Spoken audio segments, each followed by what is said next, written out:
Hope in the Lord. Okay. Put your hope in the Lord. Ano sa Tagalog yun ng kapatid? Ilagay mo pag-asa mo. Ibigay mo ang pag-asa sa Diyos. Simple lang. Pag tayo maraming problema, hindi na natin masolve kahit ano. Sasabihin natin, ay Diyos ko, bahala ka na. Diba? Yung lang sasabihin natin, ay Diyos ko, bahala ka na. No? Yun, we put our hope in the Lord. No? At ito po ay hango natin sa 1 Timothy 6, verses 17 to 19. Bakit po ba tayo nagtitiwala o umaasa at dapat umasa sa Diyos? Sino po ang susumagot? Bakit tayo umaasa at dapat umasa lamang sa Diyos? Any volunteer? Mamaya si Sister Daisy may regalo kung sino sasa mo. Pero sa pang-Valentine sa inyo. Okay, sino ang susumagot? Because God is, ang Diyos ay pag-ibig, ang Diyos ay mapagpatawad, ang Diyos ay Master, no? Siya ang ating Creator, di ba? Siya lahat. And He is the God of peace. Kaya kung ano meron sa buhay natin, kaya niya kung paano niya pinuhukay malalaking alon sa dagat. Kaya lang ni Lord yan, di ba? Kaya sinasabi nga, with God, nothing is impossible. Kaya dapat tayo talaga umasa sa Kanya.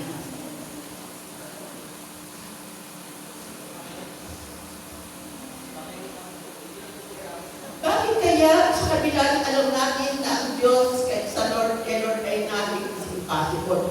Pero pagkagising natin sa umaga, hindi tayo maganda-aga, no?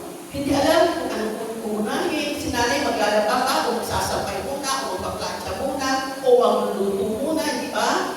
O hindi alam kung anong kakainin, kung anong susutin, kung ano ang kakainin, kung ano ang susutin, di ba?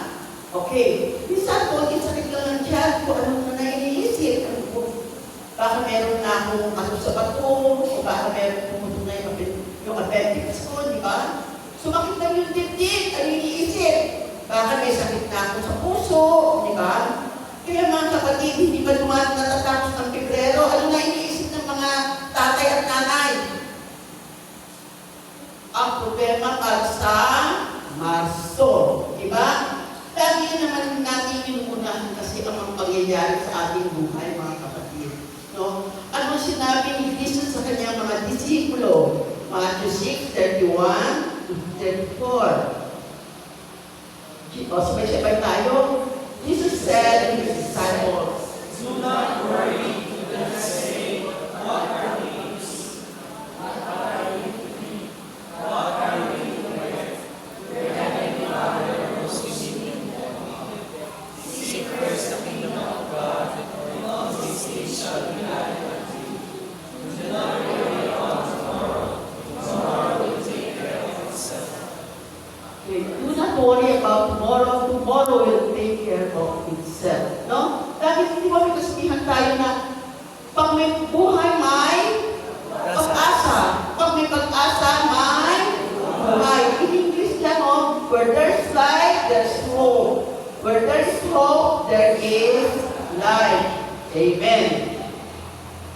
Mga kapatid, iba-iba po ang pinagdadaanan natin. Iba-iba ang ating mga pinagkakabalahan sa buhay. Nakadalasan ay nagdudulot sa atin ng lahat ng pagkatakot, pag-alala, pangamba, at pagkawalang pag-asa. Amen. Ano naman ang sabi ni Saint Padre Pio? Tayo lahat? Pray more, don't worry. Worry is useless. God is merciful. He hears your prayers. Amen. Kaya, kailangan ba mag-worry? Worry is useless, di ba? My dear brothers and sisters, it is good to be hopeful. Hindi masama po yung umasa o umaasa. Basta po, ang inaasahan po natin ay ikabubuti ng ating pamilya, ng ating kapwa, at ng ating bayan.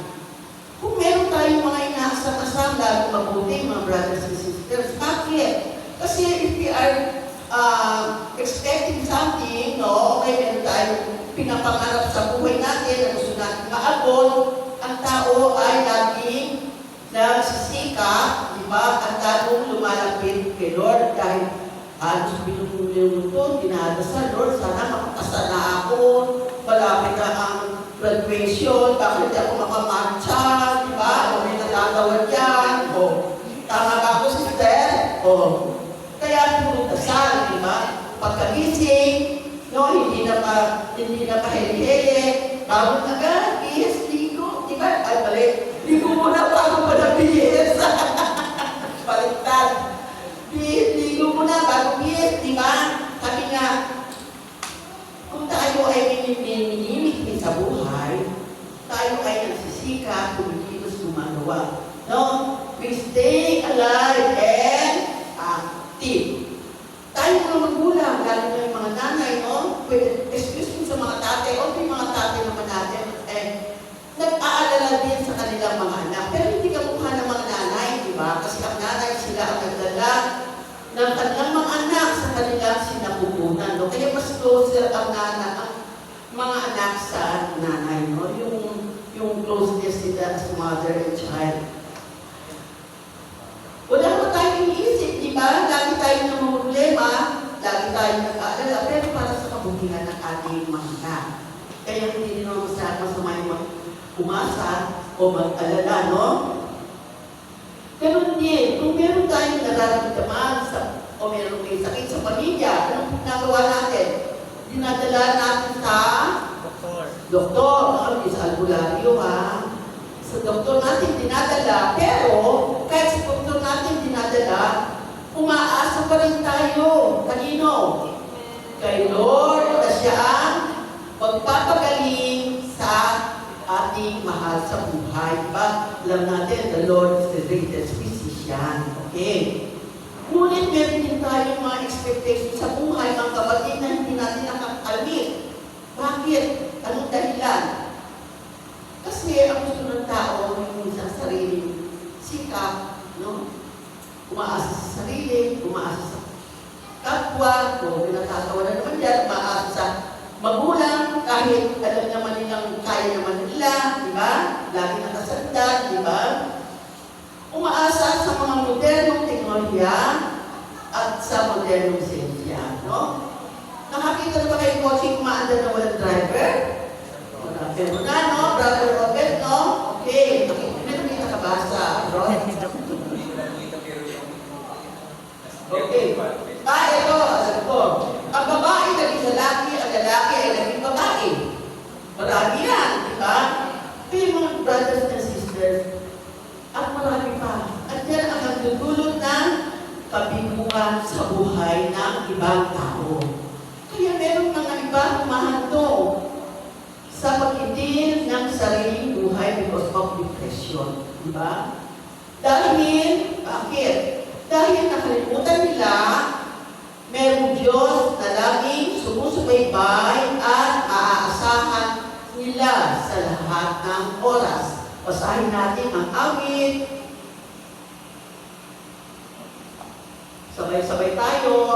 Tanging siya wala ang ating pag-asa. Ngunit malaki at sanggal siya. Dahil nga sa Kanya kami natutuwa, sa Kanyang pangalan ay nagtitiwala. Pagkaloob na ang aming makamit, O Yahweh, ang lumagas sa pag-ibig.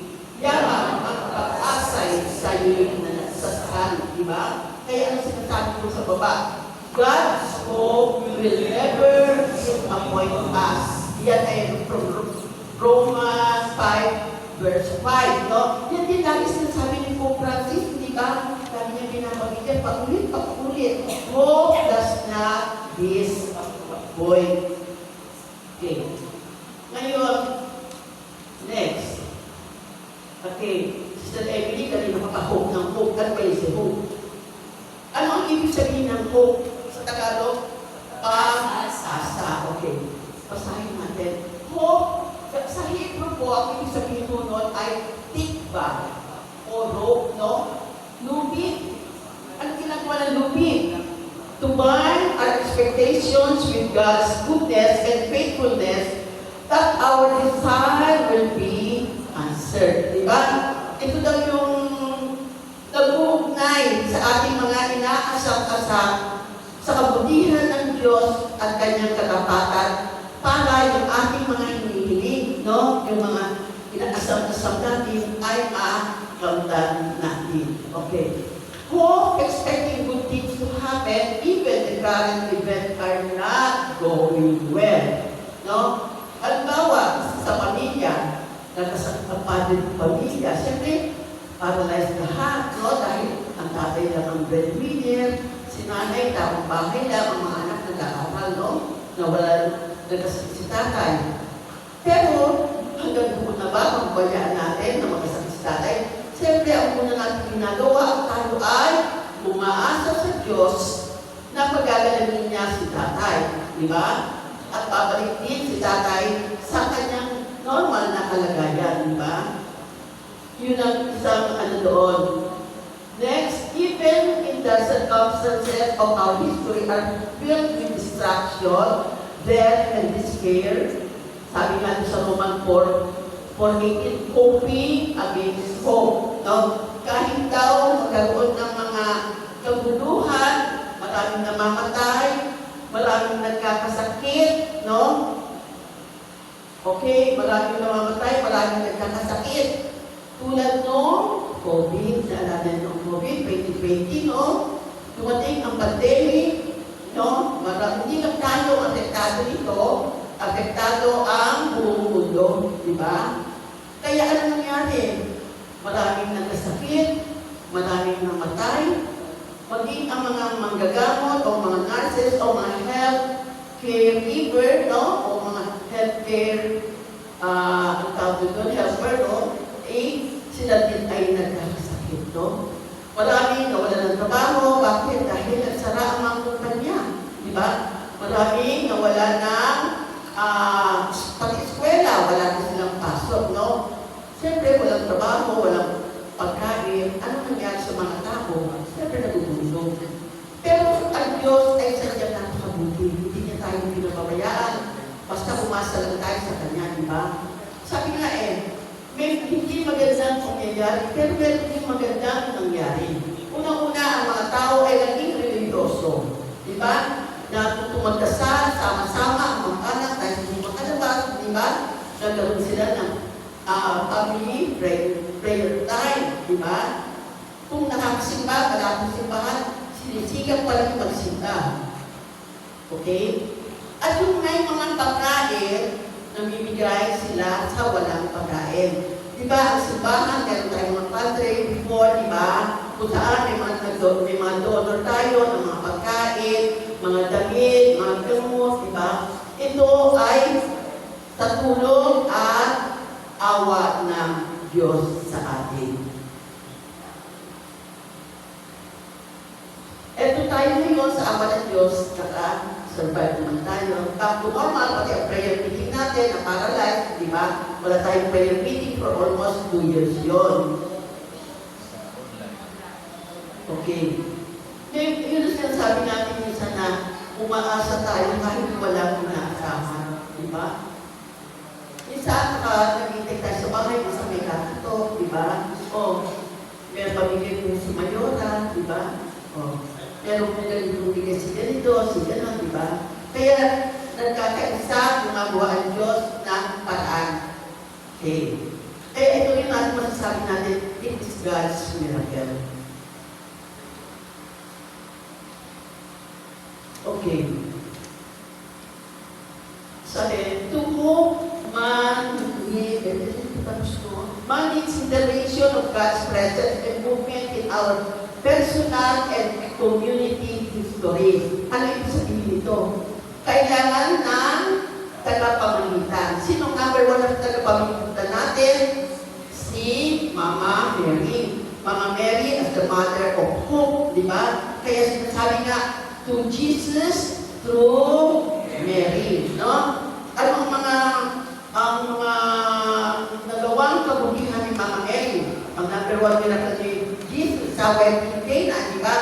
Actually, rin yung problema ni Mama Mary yung mawala ng alak. Pakailan naman ni Mama Mary, hindi mo siya iinom, di ba? Pero, naramdaman niya yung bagong kasal na hindi mapakalim, nag-aalala, no? Kaya nakita niya, nilapitan niya si Jesus at sinabi niya wala na silang anak. No? Si Jesus naman, although hindi mo siya ura-ura lang bumas, kung nag-isip pa, saan siya kumuha ng tubig, anong gagawin niya, ano bang, meron na bang Nestle dati, o meron na bang Nescafe, o ano-ano halo, no? Siguro kasi busy, no? Napagod nga siya kanina, nabiyahe siya, dahil nga, di ba, napagod siya, kaya yung kanyang reaction sa yung na babae, di ba? Ganun din, si Jesus na nag-iisip din yun. Kasi tao din naman siya, pareho din natin, di ba? Pero, pag namuli, sinunod din niya ang kagustuhan ng kanya, ang hiling ng kanyang ina. Nung Tuesday, di ba, Our Lady of Lourdes, no? Our Lady of Lourdes, ano ang mas kilala si Our Lady of Lourdes? Sa pagpapagaling ng mga may sakit, no? Kaya sa France, ang dami na yung mga saklay-saklay. Ibig sabihin, yung mga tao nag-donate ng sakay doon ay talagang gumaling sila. Yun ang nagpapatunay, di ba? Okay. May pwede rin ang mga santo. Si Saint Euthymius, no? Sino nakakilala sa Saint Euthymius? Si ay San Jesus. He is the patron saint of blessed cases, no? Kung hindi niyo po paalam, sumama po kayo sa akin, tuwing Webes, yan ang kuya sa tabi ng Malacanang, no? Maraming milagro na maraming mga tao nagpapatotoo. Kaya nakita niyo po yung church doon, kahit maliit lang laging pulo-pulo. No? Dahil marami na siyang mga milagro sa pamagitan ni St. Jude, no? To Jesus through St. Jude. No? Kanina, to Jesus through Mama Mary, no? Okay. Ngayon, ako na tayo sa susunod. Okay.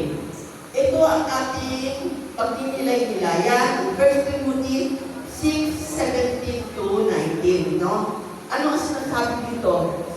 Paul instructs Timothy and the church to put their hope in the Lord.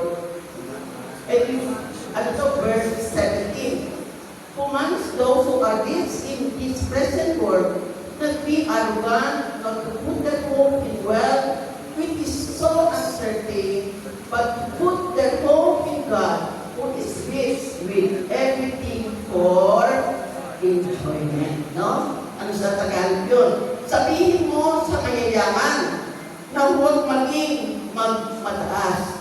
Huwag sila umasa sa kanilang kayamanan. Pag sinabi natin kayamanan, natin sinasabi pera lang, di ba? Sabi health is wealth, di ba? Sabi natin, no? Ang talent is a wealth, di ba? Ano ba? Ang kapangyarihan ay wealth din yan. Ang material na bagay ay wealth din yan. Nila hindi nananatili, kundi sa Diyos lamang na masaganang nagkakaloob ng lahat ng bagay sa ating ikasisiya. Okay? Ngayon, ang next natin, how to put our hope in the Lord, no? To achieve our desire. Okay. Number 1. Put your hope in the Lord, not in wealth. No? Pag-usapan muna natin ang pera. Earlier, nabanggit ko sa inyo na hindi mo sinabing kayamanan, hindi lang yung pera itself, di ba? Pwede yung physical natin, health is wealth. Sinasabi natin yan, di ba? Kapangyarihan. Yung power, di ba? Okay. Talino is also a wealth yan.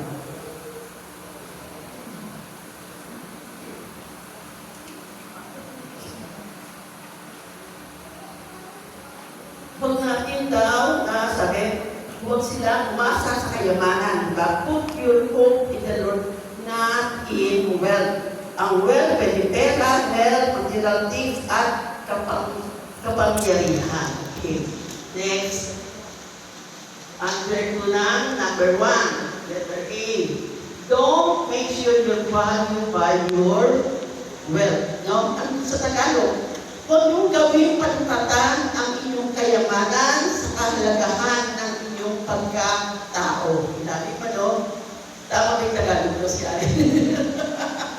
Sabi niya, huwag natin gawing panukatan ang ating kayamanan sa kahalagahan ng ating pagkatao. Sinasabi nga ng Diyos, sinabi ni God, no? Tandaan natin na hindi tayo pinahalagaan ng Diyos dahil kung anong meron tayo. Pinahalagaan tayo ng Diyos dahil nilikha at minamahal na tayo. Amen. Okay. Masama ba ang maging mayaman? Taas ang kamay. O, hindi. Masama ba yung wala ng pera? Hindi. O, sige, pag ayaw niyang pabigyan natin, hindi natin. Okay. Okay. Ano ang nakakasama? Ang nakakasama ay paano ito nakaka-apekto sa buhay ng tao, di ba? Sabi nga, money itself is not a sin, no? But the love for money is the root of all evils, di ba? Kaya hindi masama, meron bang mabuling dinudod din ng pera? Meron, di ba? Kaya yung may good and bad effect. Ano ang bad effect muna? Ano ang dinudulong ng pera na nakakasama sa tao? Diba? Lumayabang, nagiging mapagsamantala, diba? Gusto nilang bilhin ang kapangyarihan, diba?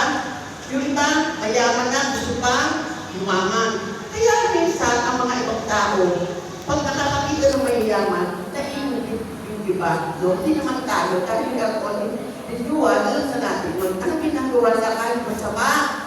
Ginagawa nila para lang magka-pera, diba? Yung may yaman naman, lalong yumayaman, dahil pati ang kaban ng bayan ay kanilang pinag-ibig-interesa, diba? Pagkuman sa langit, tamaan huwag kagalit, diba? Okay. Kaya mga kabutihan, what is the good effect of money? Okay, una-una, nakakatulong. Yung mga generous na mga rich, ang kanilang kayamanan ay binabahagi sa mga nangangailangan. Diba?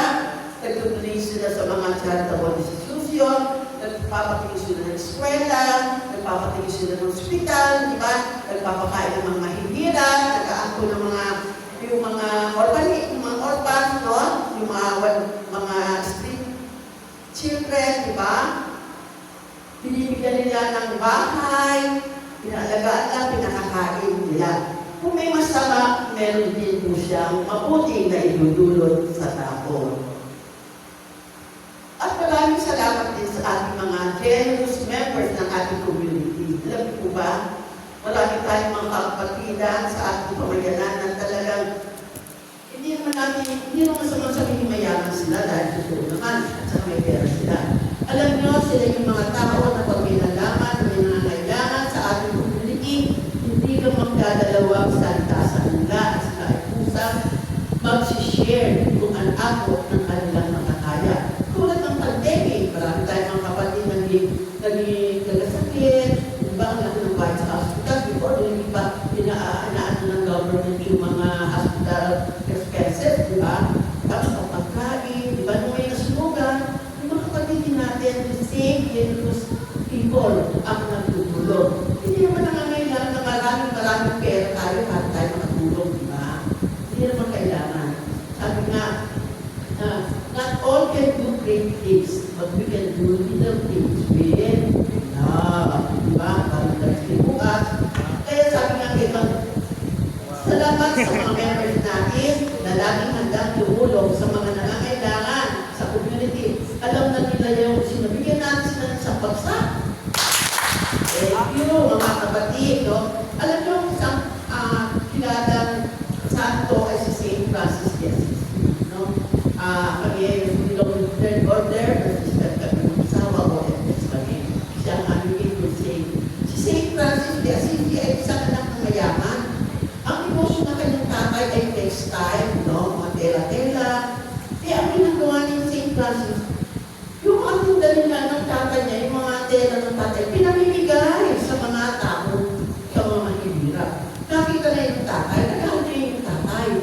No? Alam niyo, kinuha ni Francis, dumayad siya. Tinanggal niya ang kanyang damit. Bold siya, naglakad. Patungo sa bundok at pinagpatuloy ang kanyang apostolate, pagtulong sa mga mahihirap. No? Marami tayong mga santo at santo na mayayaman. Ang aming patron saint, San Roque. No? Si San Roque ay gano'n din po, nagkakin po siya ng mayaman. Hindi na niya pinag-interesa yung mamanahin niya, pinag-interesa niya sa tsubi niya dahil na ulitan siya. No? Ano ginawa niya? Ulitan sa bundok, ulitin siya na lingkod sa mga taong nangangailangan na tulong. Okay. Susunod po, sabi, you will not value by your wealth, di ba? You have them. Hindi natin pwede sabihin na, ay malakas ako, kaya nang will take advantage of other people. Di ba? Yung mga nananakit ng tao, yan sa Amerika. Makikita niyo yung mga Black American, ang nalaking tao, pinulog-pilimisan, mga Pilipino, ang nabibigyan nila, di ba? Nagiging abusado sila. Next, don't measure your security by your wealth. No? Ano ba ang security natin? Security blanket natin. Siguro magandang halimbawa dito ay isang the young rich man. No? Sa Luke 12:16-18. Isang na mayaman ang umani na puno ang kanyang kamali. Hindi ba daw niya ito at gagawa siya ng mas malaki para magkasya ang kanyang mga ani. Tapos sabihin niya, sinabi sa sarili niya, ay, marami na akong ipon. Magpapahinga na ako, kakain, inom, at magpapakasaya. Ngunit hindi niya alam si Jesus pala nagmamalang sa kanya. Hindi niya alam, sasakyan siya ng Jesus. Anong sabi? Hangal. Sa gabi ito, babawian ka na buhay. Ganyan mga kapatid ang sasabihin ng tao nag-iipon para sa sarili. Ngunit bukas sa paligid ng Diyos. We cannot depend on our wealth on this earth, no? All the time. Kaya kailangan wise tayo mga kapatid, no? Hindi lang natin gagamitin sa masamang paraan kung meron tayong mga nag-iipon o kayamanan. Okay. Next naman, sinasabi dito, don't expect enjoyment in life to come from wealth. Ano yung sabihin dito? No? Akala nila, porque mayaman sila, mabibili nila ng lahat. No? Hinahamon tayo ng St. Paul, mga kapatid. Naniniwala pa rin kayo na lahat ng bagay ay nabibili ng pera? Pag walang pausa pa. Naniniwala pa kayo, sabi ni St. Paul, hinahamon tayo ni St. Paul. Kung naniniwala pa rin tayo na lahat ay nabibili ng pera, hindi. Sabi niya, kung di kayo naniniwala, go talk to a rich man. No? Sabi niya, you can buy a house, but you cannot buy a home. You can buy a bed, but you cannot buy sleep. Diba? You can buy medicine, but you cannot buy health. Diba? You can buy books, but you cannot buy knowledge. Diba? Okay, you can buy clock, but you cannot buy time. Diba? Marami yun, marami. Yun na ang ilang halimbawa na nagpapatunay na hindi po may pera ka, sigurado mo na sa buhay mo at kaya na, pwede mo na mag-enjoy. Diba? Next. Ngayon, susunod naman natin. Sabi sa number 2, kanina number 1, sinabi, put your hope in the Lord. Number 1 yun. Ang number 2, store up your treasure in heaven. Kasi natin heaven, that is our coming age, no? In that day. Yung earth, ito sa kuya, this is our present age, no? Ano na sinasabi ni Timothy sa 6:18? Be rich in good things, be generous and willing to share with love and joy. No? Sabi nga, it is not how much we give, but how much love we put into giving. Hindi tayo namimigay dahil marami tayo sobra o labis-labis. Namimigay tayo tayo dahil natunawaan natin ang kalagayan ng ating kapwa, lalo na yung mga nagtitira, diba? Sabi nga, maaari tayo manigay kahit wala tayong pag-ibig, pero hindi tayo pwedeng umibig kung wala tayong, hindi tayo pwedeng umibig kung hindi tayo mamibigay, no? Sa English, sabi, we can give even without love, but we can never love without giving. Tandaan natin, mga kapatid, kung hindi natin isipin kung maghihirap lang, sabi, we have to do good deeds to the rich people, di ba? To the rich people. Although they are materially complete, lahat, pero sila kaya ng bigyan.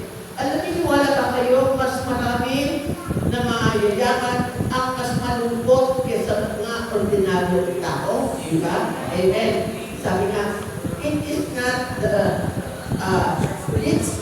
the people who have a lot of money are happy, no? Those people who have less, but they are contented of what they have. Diba? Mas masaya sila. Kaya tayo, kung pinakikita tayo mga kapatid natin o masasimba na medyo nakatumibilang, no? Na medyo tumatabi dahil nag-aalalan sila, no? Feel free to approach them. Kasi yung mga tao, sa nag-iintay lang ng isang takip, no? Sa linti natin, o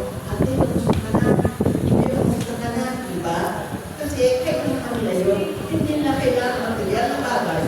Kailangan nila ang ating tapin, ang ating hindi, ang ating napusta. Diba? Isa yan, sa tuwing ni Lord yung ating mga inaasap-asa. Isa yun sa mga requirements. Kaya matulog tayo mamigay, matulog tayo mahal ng ating kapwa. Okay. Sabi, love. Okay. Tomorrow is Valentine's Day. Sino yung ka-Valentine's? Taas ang kamay. Wow! Happy Valentine's Day sa lahat. Okay. O, bukas lang to. Okay, basa na sa Zesya. Ano ba yung ibig sabihin ng Islam? Oh, sino na?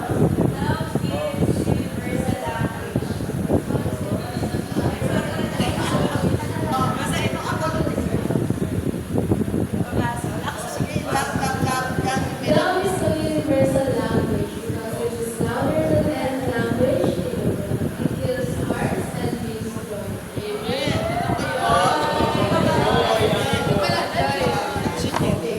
Happy Valentine's. Okay. Okay, ano ba yung sabihin ng joy?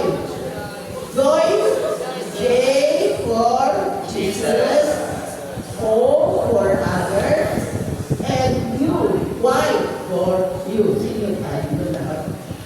Dahil sabi nga, we are the salt and the light of the earth. Tama ba?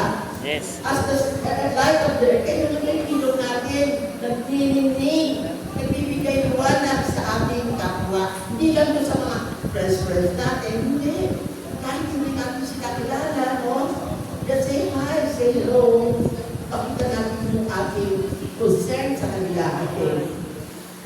Ngayon mga kapatid, nung una sinabi natin, put your hope in the Lord. Number 2, di ba? Ang number 2, ano yung number 2? Okay. Number 2, be rich in good deeds, di ba? Gawa ng mabuti. Yung una, sabi, ilagay ang ating pag-asa sa Diyos, hindi sa kayamanan. Pangalawa, gumawa tayo ng mabuti at pagbahagi tayo ng may buong kagalakan at pagmamahal sa ating kapwa. Amen. At yung bilang ilaw ng daigdig o ng mundo, kailangan tayo ay laging on. Paglobat na, i-charge na ninyo para lumiwanag ulit tayo. Amen. Okay, tandaan nyo yan ha, hindi lang cellphone si-charge. Pati tayo, si-charge na natin ating sarili. Para lang always on the go, di ba? Okay. After putting our hope in the Lord and storing our treasure in heaven, not on earth, sinabi, stay alone. Yung ating, sabi, putting our hope in the Lord and storing our treasure in heaven, not on earth. Okay. Yung nga sinabi, tayo ay tandaan nila na gumawa sila ng mabuti sa kanilang kapwa, di ba? Kaya kailangan doon tayo mag-store para sa ating magandang kinabukasan, paghahanda para sa buhay na walang hanggan na inaalok sa atin ni Lord. After putting our hope in the Lord and restoring our vision in heaven and on earth, we are now ready to build a firm foundation for the future. Di ba? Yung future yung coming age natin. And that is the life promised to us by the Lord. Ito yung sa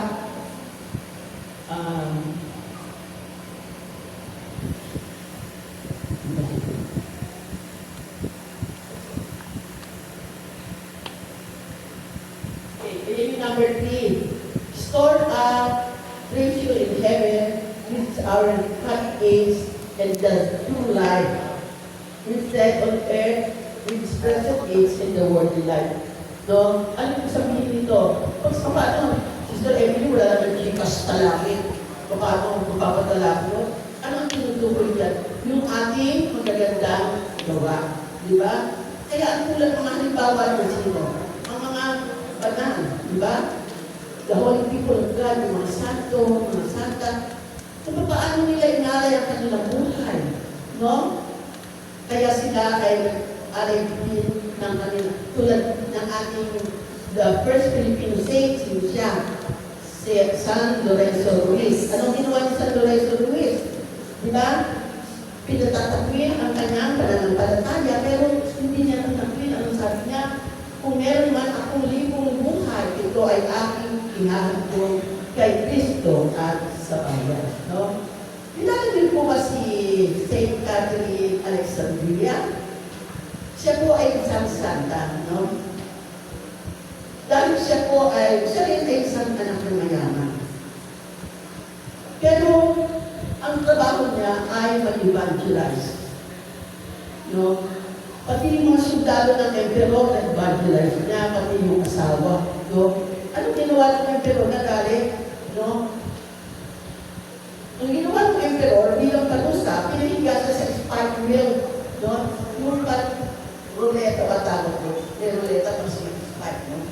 Pero alam niyo, bago siya isakay, ano ang nangyari? Hindi po ni Jesus yung spike wheel. Lahat nagkakagas-gagas yung mga spike. No? Ang natamaan ng yung 4,000 sundalo ng emperor. No? Kaya inuwanan, kinala niya ang kanyang pananampalataya, no? Nag-spread siya ng good news, no? Pinabalita niya ang pagiging ng Panginoon. Yun ang naging kapalit, no? Ayun ang naging kapalit na kanyang bilang Christ worker, bilang preacher, no? Inano ang buhay. Tapos si Sister, sa madre siya, Josephine Akita. Si Josephine Akita naman, she is considered as a Christian hope, saint of the Christian hope. Siya ay isang dekada. At the age of 8, she was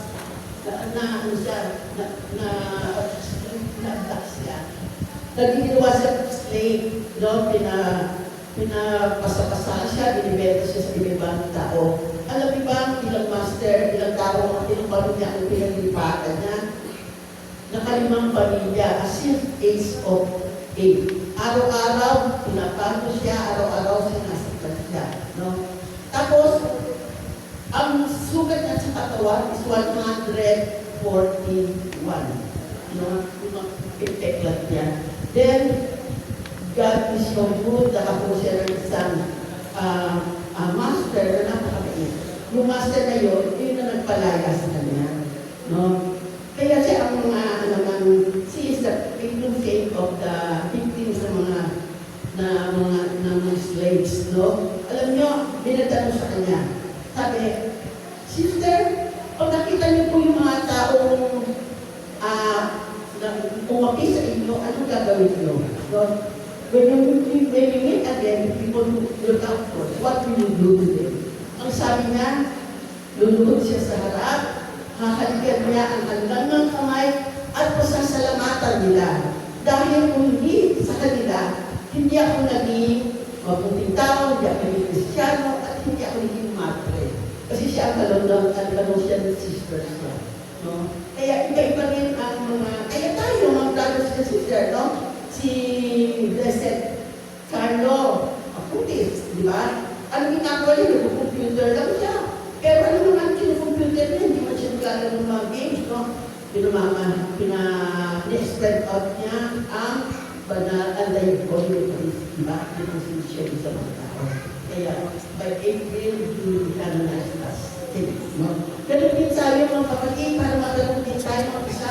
Sabi nga sa gayon, makakapag-impong sila para sa mabuting pundasyon sa hinaharap at makakamtan nila ang tunay na buhay. And that is the life everlasting na binigay sa atin ng Diyos. Okay. Bilang pagtatapos, ay hayaan niyo muna po kaabot ko sa Panginoon ang ating taus-pusong pasasalamat at taus-pusong pagpuri sa Diyos dahil nalimugan. Since January 27, nagkalat po ako. Hindi ko ordinary lagnat. Umabot ko ng 39.9 ang aking lagnat, almost 40. Pero God is good. Wala po akong nararamdaman. Hindi ako masyadong alala, no? Hindi ako masyadong na-disturb kasi wala mo na akong physical na nararamdaman.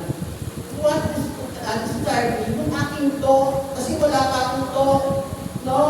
Ay, sabi ko, Lord, hindi ba rin na kahit nilagnat ako, pero bigyan mo na lang ng oras at ibulong mo sa akin kung ano yung gusto mong iparating, no? Sa ating mga kapatid, no?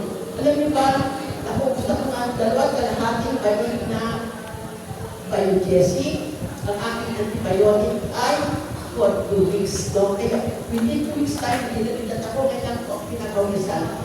Kaya sabi ko ganyan, Lord, maraming salamat po at hindi ko ako binigo. Siguro hindi ko yung binigo, mga kapatid, no? At sana sa ating pag-aaral sa gabi ito, kayo po ay merong natutunan. Amen? Amen. Kaya take home tayo.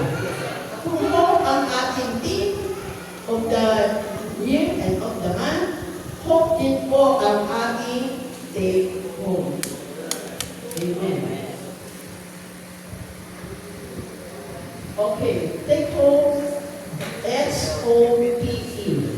S stands for humility. Let's be humble enough to accept that with Christ we are nothing. So, sabi niya, yung Christian, without Christ, I am nothing. Amen. Yung own naman, obedient, you know, obey the Lord our Creator, for He knows best. Wala nang dudunong, wala nang mas matalino, sapagkat siya ang puno at siya ay wala nang katapusan. Di ba? Okay. Ang naman ay pray. Di ba? Pray unceasingly, no, to strengthen and deepen our relationship with God.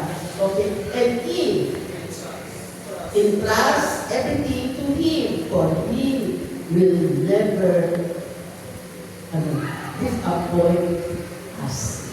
Amen. Maraming salamat. Dr. Bakod, ako nagawa ko ng pagkakas ko. Okay. Ang tanong, ang gabi, pag nilay-nilayo ng tanong ito. Tanong sa akin ni Jesus, itong tanong niya sa akin.